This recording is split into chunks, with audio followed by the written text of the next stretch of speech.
ಕಾಡಿನಿಂದ ನಾಡಿಗೆ ಬಂದು ಪಟ್ಟಣದ ಪೊಲೀಸ್ ವಸತಿ ಗೃಹ ಸೇರಿದ ಚಿರತೆ ಮರಿ. ಕಾಡಿನಿಂದ ತಪ್ಪಿಸಿಕೊಂಡು ಚಿರತೆ ಮರಿಯೊಂದು ಚಿಕ್ಕಬಳ್ಳಾಪುರ ಜಿಲ್ಲೆಯ ಗುಡಿಬಂಡೆ ಪಟ್ಟಣದ ಪೊಲೀಸ್ ವಸತಿ ಗೃಹದ ಆವರಣಕ್ಕೆ ಬಂದು ಸಾರ್ವಜನಿಕರಲ್ಲಿ ಆತಂಕ ಮೂಡಿಸಿದ ಘಟನೆ ನಡೆದಿದೆ.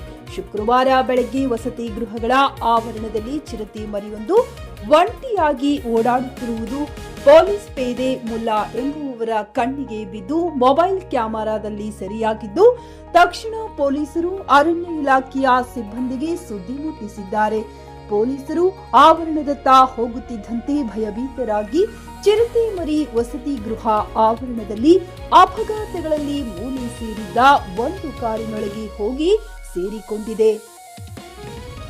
ತಕ್ಷಣ ಸ್ಥಳಕ್ಕೆ ಅರಣ್ಯ ಇಲಾಖೆ ಸಿಬ್ಬಂದಿ ಭೇಟಿ ನೀಡಿ ಕಾರಿನ ಸುತ್ತ ಬಲೆಯನ್ನ ಹಾಕಿ ಚಿರತೆ ಹೊರಬಾರದಂತೆ ಕಾವಲು ಇದ್ದು ಚಿರತೆ ಹಿಡಿಯಲು ಬನ್ನೇರುಘಟ್ಟ ಸಿಬ್ಬಂದಿಗೆ ಸುದ್ದಿ ಮುಟ್ಟಿಸಿ ಅವರು ಸ್ಥಳಕ್ಕೆ ಬಂದು ಚಿರತೆ ಮರಿಯನ್ನ ಹಿಡಿಯಲು ಕಾದು ಕುಳಿತಿದ್ದರು.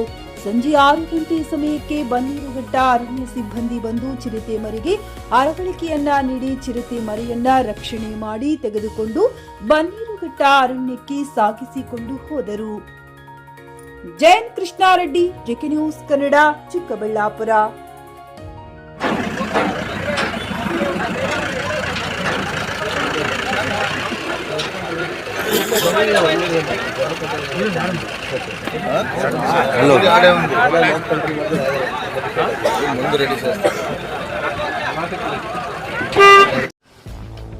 ಗ್ರಾಹಕರ ಸ್ಯಾಟಿಸ್ಫ್ಯಾಕ್ಷನ್ ನಲ್ಲಿ ನಂಬರ್ 1 ತೃಪ್ತಿಕರ ದೈಹಿಕವಾದ ಹುಮ್ನಾಬಾದ್ನ ಎಸ್ವಿ ಟಿವಿಎಸ್ ಶೋರೂಮ್ ನಿಮಗಾಗಿ ತರುತ್ತಿದೆ ಹೊಸ ಮಾಡೆಲ್ಗಳ ಹೊಸ ಬೈಕ್ಗಳು. ಇಲ್ಲಿ ಟಿವಿಎಸ್ ನ ಸ್ಪೇರ್ ಪಾರ್ಟ್ಸ್ ಹಾಗೂ ಸರ್ವಿಸ್ ಕೂಡ ಲಭ್ಯ. ಹಾಗಿದ್ರೆ ತಡೆಯಾಕೆ ಹಿಂದೆ ಭೇಟಿ ನೀಡಿ ನಾಗಲಕ್ಷ್ಮಿ ದಾಬಾ ಹತ್ತಿರ ಗುಲ್ಬರ್ಗಾ ರೋಡ್, ಹುಮ್ನಾಬಾದ್. ಹೆಚ್ಚಿನ ಮಾಹಿತಿಗಾಗಿ ಸಂಪರ್ಕಿಸಿ 8494951009.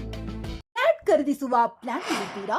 ಹಾಗಾದ್ರೆ ಕೇತಕಿ ಡೆವಲಪರ್ಸ್ ನಲ್ಲಿ ಮೂಲಭೂತ ಸೌಕರ್ಯಗಳುಳ್ಳ CC road, footpath, garden, under drainage, water supply, ಉತ್ತಮ ಪರಿಸರವುಳ್ಳ ಫ್ಲಾಟ್ಸ್ ಲೇಔಟ್ ಲಭ್ಯ. ಬೀದರ್, ಹುಮ್ನಾಬಾದ್ ಸೇರಿದಂತೆ ಹಲವು ಭಾಗಗಳಲ್ಲಿ ಸುಂದರ ಲೇಔಟ್ಗಳಿದ್ದು ಅತ್ಯುತ್ತಮ ಬೆಲೆ, ಇಎಂಐ ಸ್ಕೀಮ್ಸ್ ಅನ್ನು ಲಭ್ಯ. ಹಾಗಿದ್ರೆ ತಡೆಯಾಕೆ ಹಿಂದೆ ಸಂಪರ್ಕಿಸಿ 7676474747.